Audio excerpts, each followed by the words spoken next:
Hi, I'm Jason with Shredmentor Rock Guitar Academy, and in this video I'm going to show you a way that you can improve your alternate picking by taking advantage of the guitar's own layout. Okay, and what I mean by that is that on the guitar, on your guitar you probably have 6 strings. You may have 7 or 8, and if so, we're going to get to that in a minute too. But let's just assume we're starting with 6. The key here is that you have 2 pick strokes. Okay, that's up. There's only 2 pick attacks, down and up. And when you're going to go across the strings, that's probably when you're going to start to find it to be the most difficult. Alternate picking is super easy. Anybody right now, even with no guitar experience at all, can pick up a pick, hold it even haphazardly, badly even, and wiggle it back and forth across a single string. So obviously, alternate picking isn't really that difficult if that's all you're doing. However, then you're not using the other 5 strings. So that's really where the difficulty, of course, comes in, is when you're crossing between different strings. And I'm just dealing with adjacent strings right now. It gets exponentially more difficult when you do string skipping. But that's not to say you shouldn't do it. It's just you've got to build up to that. So that's what I'm going to show you how to do today. And it's actually an extremely simple formula, and I'll tell you what it is right now. Pairs of strings. Very simple. You have 2 pick strokes. You have 6 strings, or 3 pairs of strings. The low pair, going by sound here, the middle pair, that happens right in the middle of your guitar there, and the high pair, the one that's, it's the highest sounding notes. So as you do your ascending patterns, that's the pair that you'll be dealing with. But also, we'll also mention that you also have a pair of strings really anywhere that you have any 2 strings next to each other. So you have that everywhere on the guitar. Really, you have 5 strings. You have the 6-5 pair, the 5-4 pair, the 4-3 pair, the 3-2 pair, and the 2-1 pair. Okay, and the reason I'm pointing this out is what we're going to do is, first, let's just get some basic, simple stuff out of the way. When you pick from one string to the next, you are either outside picking or inside picking. Okay, just to quickly define that, outside picking is when, given any 2 strings, okay, you pick around the 2, okay, like when you pick a downstroke on the 6th string and follow it with an upstroke on the 5th string. If you do a downstroke on the 5th string, but then an upstroke on the 6th string, you're now between the strings. This is called inside picking, okay? Go ahead and experiment with this for a moment on your own. Go ahead and pause the video right now and go back and forth between outside picking and inside picking, and compare what they feel like. Go ahead and pause the video now.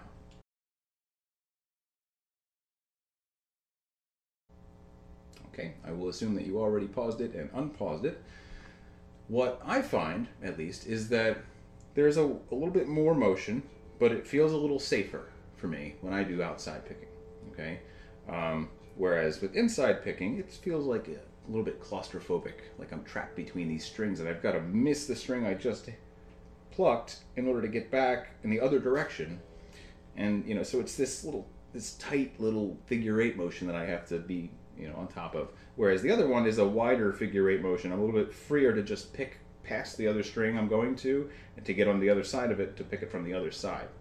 So I'm really thinking about the mechanical nature. What is the path that the tip of your pick has to take across its journey across the strings? Okay, think of it that way, because that's what's going to have to happen. That's really the deal. So back to string pairs. If you start just down, up, down, up, down, up, down, up, and then go to the next one, you're actually sort of throwing in an inside pick in there. Here's the trick. I don't think about that inside pick. I just think about outside picking that pair, and then that pair, and then that pair, if I'm going across all the strings. So to go across, it seems like 6 different things, and of course it is, but I'm not thinking of it as 6 things, which makes it half as hard to do, or twice as easy, however you look at that. I do down, up, there. I have another exact replica of that picking pattern right here. And then I do it again over here. So I'm actually just To me, that's 3 things, not 6. Just by kind of categorizing things in your mind like this into simpler things, or fewer, more complex things actually, depending on how you look at it, you can make the job a lot simpler. Okay? Now, we're doing this with 1 pick stroke. This is going to be the case actually as long as there is an odd number of notes being picked on any given string before moving to the next string. You'll still get this same inside-outside picking type situation. Okay, the reason I'm mentioning that is that, you know, what happens here between down, up, down, up, down, up across 6 strings will also pretty much, at least the first pick stroke on each string will still be the same kind of pick stroke that it was just now. If I do 3 notes, or 5 notes, or 7 notes, or any odd number of notes across each string. So let me show you with a 3 note per string scale. Again, when it was 1 pick stroke each, it's down on the 6th, up on 5, down on 4, up on 3, down on 2, up on 1.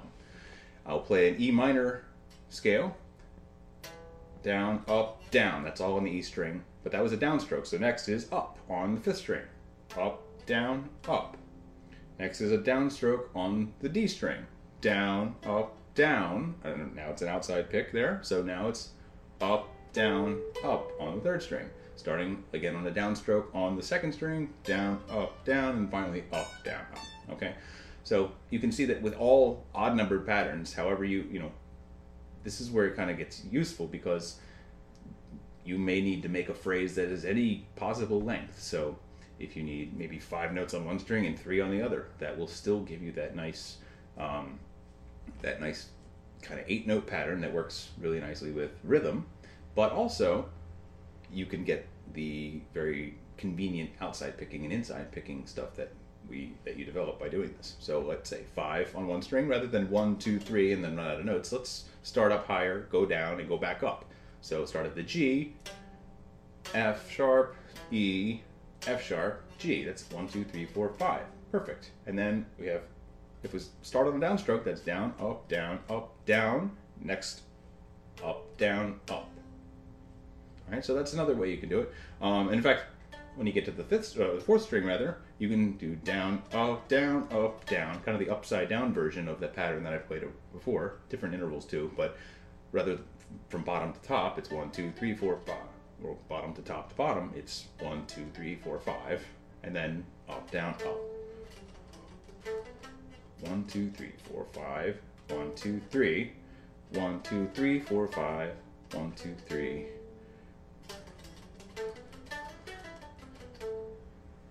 Okay, so you can, you know, I didn't play it too much of a rhythm, but if we want to make it kind of conform to 1, 2, 3, 4, 1, 2, 3, 4, since it is 8 notes, it's a multiple of 4, it's probably the most friendly thing we could do with it. So this is where it gets a little bit harder because now you got to do it to a rhythm. Hold off on the metronome for now. Just do it. Just try to count it to yourself and make it feel like 1, 2, 3, 4, 1, 2, 3, 4. Okay, so something like 1, 2. So take note of where the accent has to fall if you actually accent every 4 notes. So count through 1, 2, 3, 4, 1. Same note again. 2, 3, 4, 1, 2, 3, 4, 1. So really, it's just the same 2 notes getting the accent. So see how it pays to kind of look at how the picking works out and to see where the accents are. Since, you know, if you know what note it is, you can kind of have that extra cue, like, oh yeah, accent now. So you can see as soon as my finger hits this, I'm going to pick harder too. So that way you can coordinate everything that you do into one musical thing. All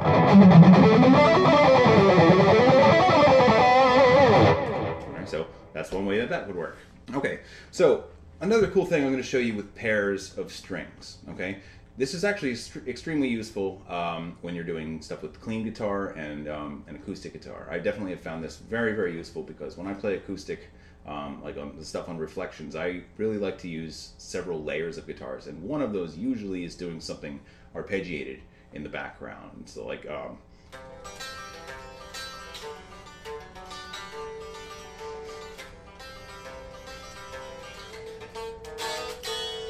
something keeps the motion going, but it's still a melody. This is a really good way to do this because you can focus, again, on the string pairs. So what I started with is just a C chord, and even though the C chord is typically played with 5 strings, if you play just a few notes of any chord, really, they're going to work. In fact, even if you hit, like, as long as you hit one of the 5 notes there and you're going for just single notes, like if I accidentally just hit my first string like that, a wrong note is at least compatible still. It's at least a compatible note. So that can actually leave the door open for creativity, because you can just kind of keep the movement going and more or less,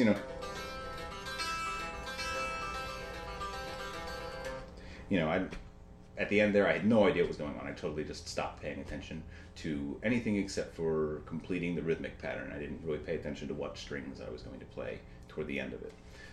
And at that point, it worked. The fact is, it didn't matter. I never left the C chord, which is, something that really comes in handy, because the reason we'd be doing alternate picking across these rather than directional picking, also called economy picking, is because in this particular case, when you try to go faster, with economy picking, in this situation at least, if you're just going back and forth across strings, you kind of you're taking it easy, which is the whole point in economy picking, is to take it easy.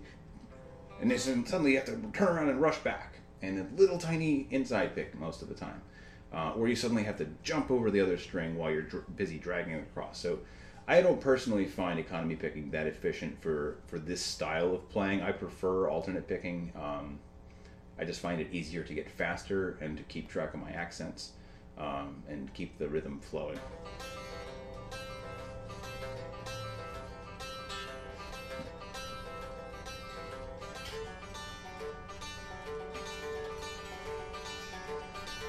And that way, you just practice that little pattern.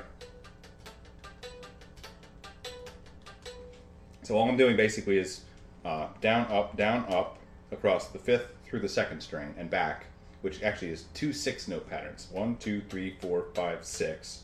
1, 2, 3, 4, 5, 6. So we do that part twice, and then finally I just finish it with 1, 2, 3, 4, and go all the way back to the beginning again. So I just tack 6 plus 6 plus 4. That's actually 16.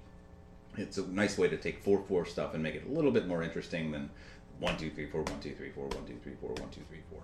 So you can get really, really creative with your picking patterns as well. You just kind of have to think about how many notes am I dealing with, and just kind of get a good visual of how the strings are arranged. So again, we're taking advantage of the way the guitar itself is just designed. It's multiple courses. Each string has a different thing. So even if this was a 12-string guitar, you could do the same exact thing. You would just end up plucking a little bit differently so that you hit each little pair of strings that goes together. In fact, if you play a bowed string instrument, that's just kind of one of the nice things about all stringed instruments, unless you're playing like a 1-string instrument. If you have more than one string, you can take advantage of this.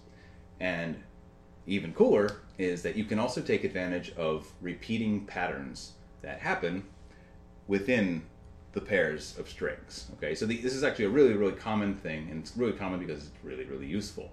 So the reason it helps so much is that you can bite off a smaller piece of your scale and then just repeat that little shape in several octaves. So, all right, so I'm going to start off with A at the 5th fret of the 6th string and play 5, 7, 8. And on the 5th string, 5, 7, 8 again. All right, that little shape. Hexachord, by the way, a 6-note scale fragment. Remember that, hexachord. We're going to be doing a whole hell of a lot with those. Now, leave your pinky right there. I'm going to show you a little extra tip here. Swivel sort of on your pinky and bring your hand together. You're trying to put your first finger on 7 of your 4th string.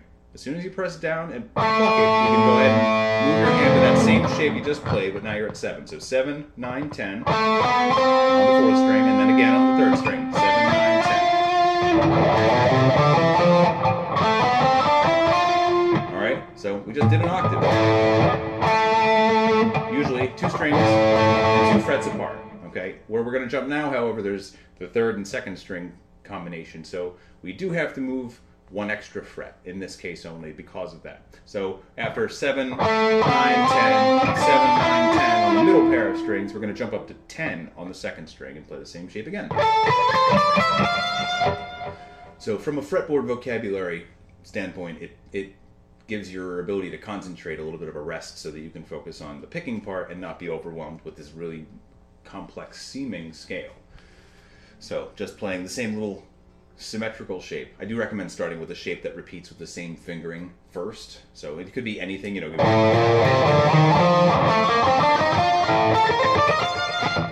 would be more of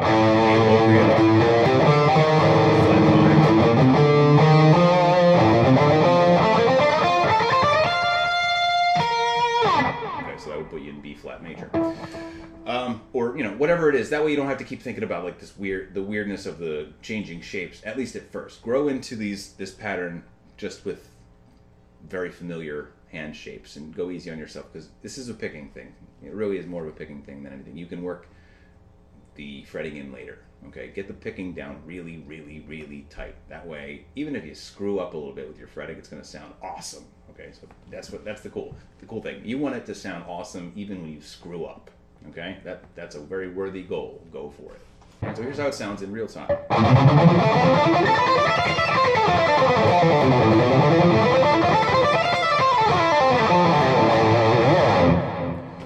All right, so that was just basically all the way up, and I repeated the top note so I could do 6 notes down. That's the tough part right there. Watch out for that part. That's the same thing I do. I call this contract and expand. Okay, your hand is not supposed to be in one position and then move like this inflexible block to all the other places. It's a bunch of separate fingers that move like a really complex spider all over the place. So what you're ultimately doing is when there's space for you to do the 1 finger per fret rule, go for it. Okay, when it makes more sense, or more importantly, when your finger needs to be there now and you just don't have any other choice, or else you won't be able to play the shape, you got to learn a way around it. And here's what you do. It's the contract and expand. You start with your shape. Okay? Now, my first finger, that note needs to keep ringing out just like all the other ones. I don't want to sacrifice the end of a note to pick up my whole hand and move it like it's, got to be all together. That note needs to keep ringing. So my pinky starts the phrase though. So even though they really want to be far apart, the furthest apart, that's just not always going to happen. Sometimes you might need to cross over, which is what's going to happen here. Pinky, ring, index, pinky, ring, index. Hold that down. Oh. Just as soon as the pinky comes down, just jump out of the way, basically. You're not going to be, you don't want to be fretting it all weird with your thumb coming off the back of the neck or anything. Never let your thumb come off. If you have to do that to do whatever you're doing, try a different way, because that's it needs to be there too. So contract, expand. As soon as I put that pinky down, the rest of my hand goes snaps straight into that shape, because the whole time I pre-stretch to whatever the shape is. So if I was doing full triads, I just have to find whatever my first note is each time and keep the shape going. I don't know if I can really do that from here, but I'll try it. A. I'm doing a D minor triad and then an A minor triad. Here's my A. Here's my A. Tough there, but...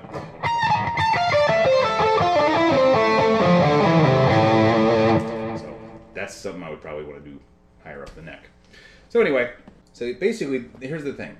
You want to always play rhythmic shapes, okay? And what I mean by that is most of your rhythms are going to follow little groupings of 4. 1, 2, 3, 4, 1, 2, 3, 4, 1, 2, 3, 4. Or 3. 1, 2, 3, 1, 2, 3, 1, 2, 3, 1, 2, 3. Or 6, which would be more like, what I mean is 1 and 2 and 3 and 1 and 2 and 3 and 1 and 2. Kind of like if you took the 3, 1, 2, 3, 1, 2, 3, and doubled up. 1, 2, 3, 1, 2, 3, 1, 2, 3, 1, 2, 3. It's kind of a doubled up one. So I wanted to put 6 in context. I'm not being redundant. But you want to play shapes on the guitar, little scale fragments that contain, or arpeggio fragments for that matter, that contain rhythmic numbers, rhythmic quantities of notes. Because I mean, the melodies melodies just go up and down. They can go on forever. They'll trail on forever until you put them into a rhythm. The rhythmic confines of a measure, like their time signature, that tells you how much fits into a measure. 4/4. Well, what are you doing in 4/4? Are they quarter notes? Well, you can fit 4 of those. Oh, are you doing triplets? Oh, well, if you're doing 8th note triplets in 4/4, you got room for 12 of those. Which means it's like kind of like trying to fill a container. You know, if you have a 1-quart jug, 1 quart is what it's required to fill that. You're going to come up short if you don't put 1 quart in there, or you try to put more in there, you're going to overflow. You have too many. You need to fit exactly the right quantity, and that's sort of how I think of rhythm, is quantities. So that's why really there's no point practicing anything that you can't make musical. All right, if it's just weird, you know, there are ways to take, you know, weird stuff like strange numbered, odd numbered patterns and make them work perfectly fine. But as you're learning, go easy and, you know, take the easiest route to success and work with things that really just ask to be played rhythmically.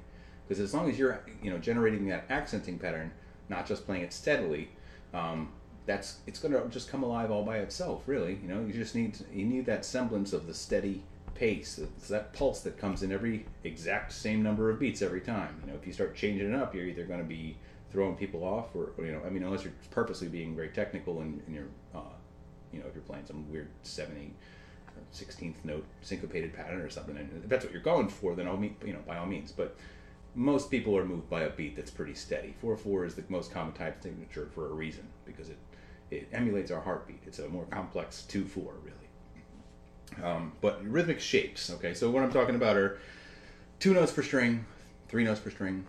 In fact, the same number of notes per string will always be your friend when it comes to rhythm. Remember that. Try to, if you're like in the habit of playing your traditional scale patterns, like if you play a G major, 2 notes here, 3 notes here, 3 notes here, 3 notes here, oh, 2 notes again, 3 notes here. You're hitting speed bumps every 2 strings. You know, do it 3 notes per string. And in fact, there's another bonus. You get more notes out of it too. So from here, from G to, I got from G to the A 2 octaves above. If I do 3 notes per string, I'm no longer trying to stay within one little box as if that's the highest priority for some reason. I'm going to try to get all my notes, and I'm going to make sure that it's asking to be played rhythmically. You know, technique evolves as a way for music to come out more easily and better, you know, better sounding. So, you know, go ahead and take the easier way. It's harder in terms of stretching, but just think of that as more bonus technique that you get. So, like, if I play it from here, full step, then I can do the same shape again. This scale happens to repeat in pairs, so it's extremely easy to remember. Move your first finger up only, and move to the next string. 4, 5, 7. Again, 4, 5, 7. Move your whole hand up. 5, 7, 8. 5, 7, 8. Ooh, I got all the way to the C now. Extra mileage. I got 2 more notes to work with. So, that's the thing. I got 18 notes now. 6 strings times 3 notes is 18. So get in the habit of doing that too. When you have the same number of notes per string on all 6 or all of however many strings you're using at any given time, multiply the number of strings by that number of notes, and you immediately know how many notes you have to work with. Then you compare that to what fits into whatever rhythm you're playing. Oh, that only fits 16 notes. Oh, okay. So in a way, the other pattern has exactly the right number of notes. But it was a lot easier to work out the rhythm pattern when I don't have to keep adding 2 plus 3 plus 3 plus 3 plus 2 plus 2. It takes forever. There's a reason we learn multiplication in 3rd grade. This way, this is rhythmic inventory. Okay, that's what I call this overall principle of how many notes do I need. And for those of you who, like me, are totally all about quality over quantity, hold that off for a little bit for right now, because right now, we're going to work on quantity. Quantity is actually the name of the game when it comes to rhythm. And that's how you get a lot of stuff out there that, you know, is jarring and weird and doesn't, you know, it's for select listeners. And the thing is, you can honestly just do any shit to a really cool rhythm, and it's still going to be cool, at least for a little bit, before you go back to playing the guitar normally. Okay?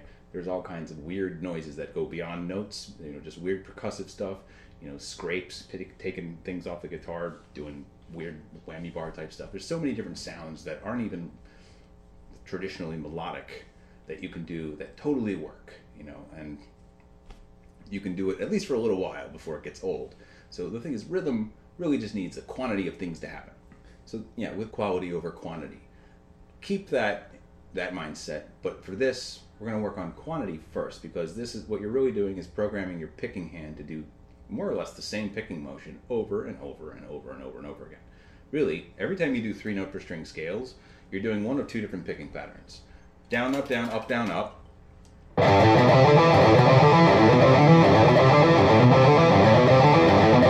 Which, by the way, would be the same exact picking pattern if I took it easy on my fretting hand and went with half steps, so it won't sound that good. It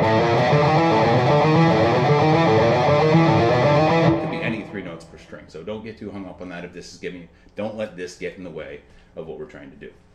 Okay, but you know, you can use anything really, because the picking's not going to be any different. It's just 3-note per string scales just have that little picking pattern over and over and over again. So the more and more you play them like that, the better and better you get at doing it. Okay, so you can just...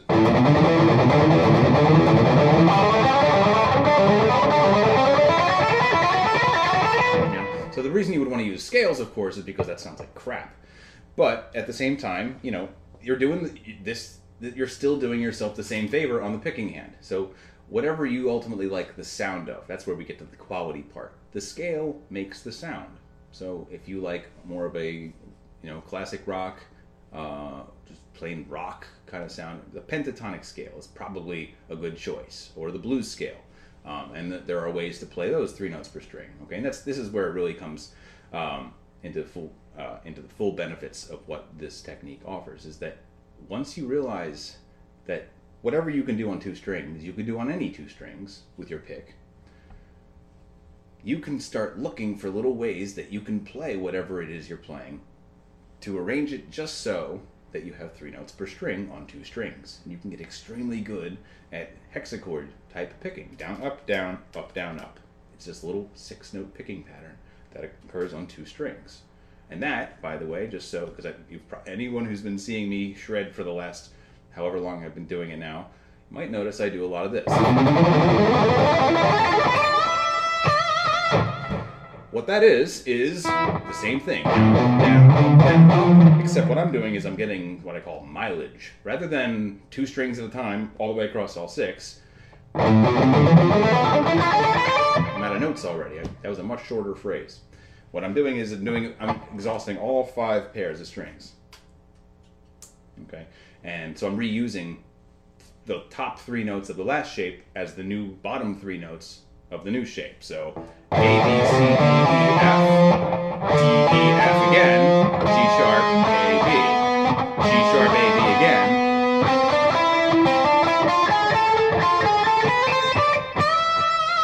I always throw that last note on there so it feels finished, and so you can work on your phrasing too. You know, always finish your phrases. You know, don't be just like.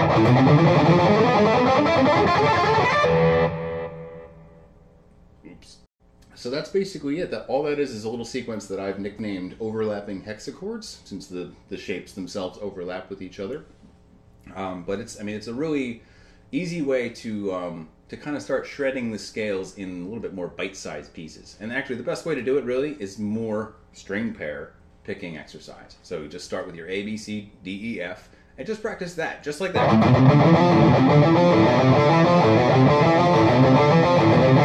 Do a rhythm.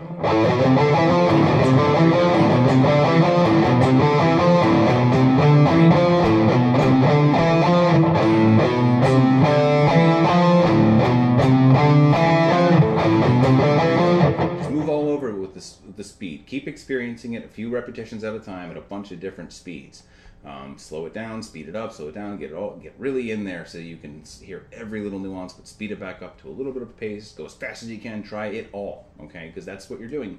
Learning guitar is experiencing it over as many different possible situations as possible, okay? That's what we're trying to do. So slow it down, speed it up in as many different ways as possible. Randomize it a little or be systematic, whatever feels better for you, really. That doesn't matter too much. But just get used to doing that shape and you'll get that picking pattern down really good. And don't forget to do equal time in reverse. You want to get really good at outside picking and then suck at inside picking. So.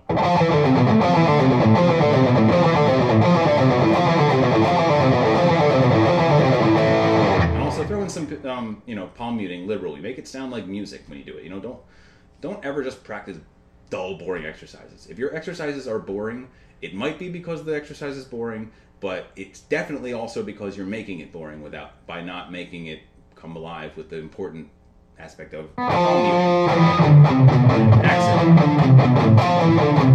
By the way, selective palm muting is even better. Not rather than that sounds just as bad.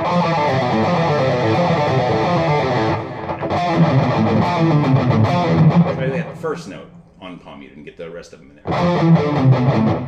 Don't get too distracted from what you're doing by throwing all the other stuff in, but make sure that when you practice, it is music. You know, make it sound as musical as you possibly can. Bring the other techniques into it that make it emotional. You know, make it expressive. So that way you get really equally good at, you know. Right,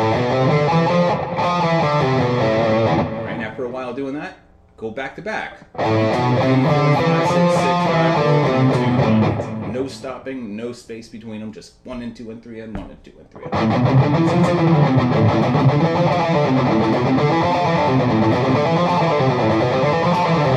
So you end up repeating the last note of one phrase as the first note of the next one. That way you have 6 notes each way.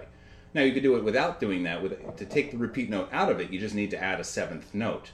So you can just grab that one note as the next note off the next one. I'm going to use harmonic minor because it rules. But A, B, C, D, E, F, G sharp, 6th fret, and then come right back down. I like to move my first finger up. You can use your middle finger if you like. It doesn't matter what finger you use. I like my first finger because when I actually play across the scale, that is actually the finger that I use for it. I don't like try to contort myself to make myself play with these 3 fingers because it's 3 notes per string. It's usually this plays the low note, that plays the high note, and one of these 2 plays in the middle note depending on where it is. So 1, 2, 3, 4, 5, 6, 7, 6, 5, 4, 3, 2. You still have your same hexachord down, up, down, up, down, up, picking on the 6th and 5th string. Then you have a little bit of a different pattern though.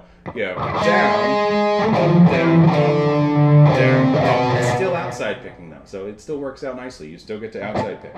I did not know that before just now, by the way. I hadn't thought of it.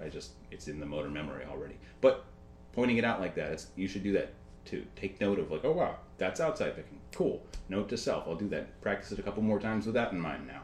That way you iron out that detail of your concentration so that you don't have to think about it anymore. All right, so that's another way. That's how you get rid of the repeat note if you want to do that too. But this is, you know. All right, so by the time I did that, you know, and moved on to the next shape. You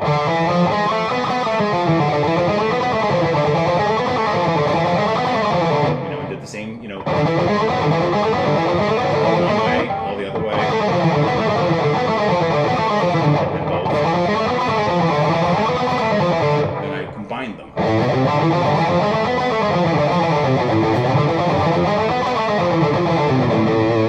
Alright, so that's the lower shape. Go back down to the lowest note of that string. Now I have a repeat note. Highest note of that string. Now I could also add grab the other note beyond that too. I could instead do instead of this repeat note, I'll just grab the first note off the next string, or any note really. It doesn't have to be the next note, but just conveniently, I'm grabbing that one. That throws off the pattern a little bit, but the same idea. You just go back, once you've gotten to the bottom of that string, you just start repeating the notes and descend them again. That's kind of what I'm doing there. So when it doesn't work out quite in the rhythmic quantity you might have expected, it can throw you off. That's how you just keep the movement that you would have done in there. It's probably, a lot of times it's going to work out to the right quantity anyway. You can feel free to dig into why, but it's usually complex, so depending on how mathematical you want to be about it. But you do have to be a little bit. It has to fit into the rhythm. That's the whole point in all of this, is that whatever you do always has to fit into some kind of rhythmic situation. Even if you're playing solo, that is no other instruments, just you. You then are fully responsible for the listener understanding what to nod their head to or tap along or whatever they're going to do. You provide the motion one way or another, and that's what rhythm does. That's rhythm's job. So you've got to generate that rhythm all the time. Whatever you're going to do, a certain number of however many notes, strums, arpeggio notes, or whatever, they all have to fit into a specific context within the rhythm. You have a very set quantity. So really, it's not that hard. You deal with smaller pieces. If things are overwhelming you because this is too complex, bite off less. Work with a smaller piece. That's pretty much it, though. This has been really, really helpful for my playing, and with 7 strings and 8 strings, well, 7 strings, 7's not even, so you end up, you get a different picking routine layout if you follow the entire set of strings across. 8 strings, however, I'm pointing over there because there's an 8 string in front of me, sorry. With 8 strings, you actually have 4 pairs of strings. So you actually get a whole extra pair. In fact, that exact principle, this string pairs principle, is what sold me on 8 strings eventually. When I picked one up and finally realized, ooh, I have 4 pairs of strings. I had been playing on 7 strings already for over 10 years, and at that point, I was like, 8 strings, they're superfluous. On a little bit of a level, I might still feel that way, but 8 strings, man, 4 pairs, holy crap, I can do another octave. 8 is also like the magic rhythm number of 4/4. So anything I do with 6 notes, I can do 4 times. I get 4 separate pairs. I can do 4 beats worth of sextuplets, or I can do 16 notes and 12/8. Same thing. Not the same thing, but the same number of notes. And either way, it's 4 groups of 6. So I mean, with 7 strings, you just I find the 7 string throws me off more, even though there's 7 strings within the 8 string. I just find that I like an even number of strings because this strings pair principle works so well. I mean, with just the octaves pattern alone is great. I mean, another pattern that you can do, like minor pentatonic scale stuff. This is one of the harder things. Playing that 3 notes per string, for a lot of people, first of all, depending on how you approach it, it's you got repeat notes on every single string. So if you do your A minor pentatonic, usually it's 5/8 or A minor pentatonic. Well, here you would have to use your ring finger for that and stretch up to 10 to get the D. Except that's D, so you already have one of those. So you end up repeating a note.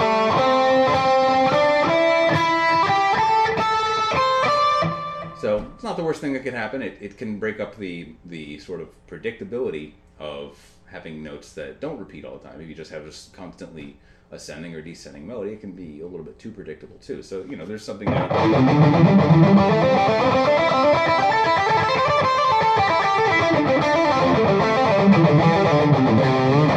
and you can do little ornaments and stuff with it too. It's all because there's the same number of notes per string. That's why it's all possible. But I mean, there's a couple other ways you can do it. With the blues scale, by adding that extra note to the pentatonic scale, you actually get 6 notes too. So that actually is a great scale for doing 3 notes per string, even though it's not typically done that way, or it hasn't always traditionally been that way. When you see those more long blues scale runs, that's usually the best way to do it, because you can do, I'm going to show you this really cool shape here. You start with A with your pinky at 17 on the first string. Ring finger plays 15. Index plays 12. When you go to the second string, just move straight across, but move your outer fingers both in. So the ring finger is the only one going to the same fret. These two are both sort of going, the pinky's still closer to the ring finger than the first finger, but they're both coming in. So it's stretched, not stretched. You're starting on A, pinky on A. Oops. So you're starting on pinky on A, starting on A in the next octave here, so contract, expand, bring your fingers in, go back to pinky, bring it together a little bit, slight contract of the hand, expand, bring it in, down to A.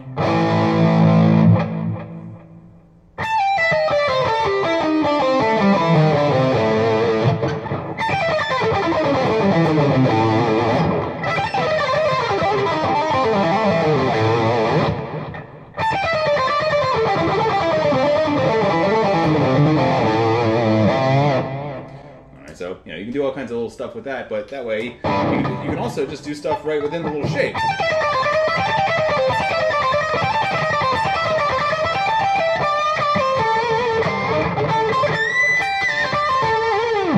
So that's one way you can do it. Since there are technically 6 notes in the scale now, there are really 5 other ways that you can also play that.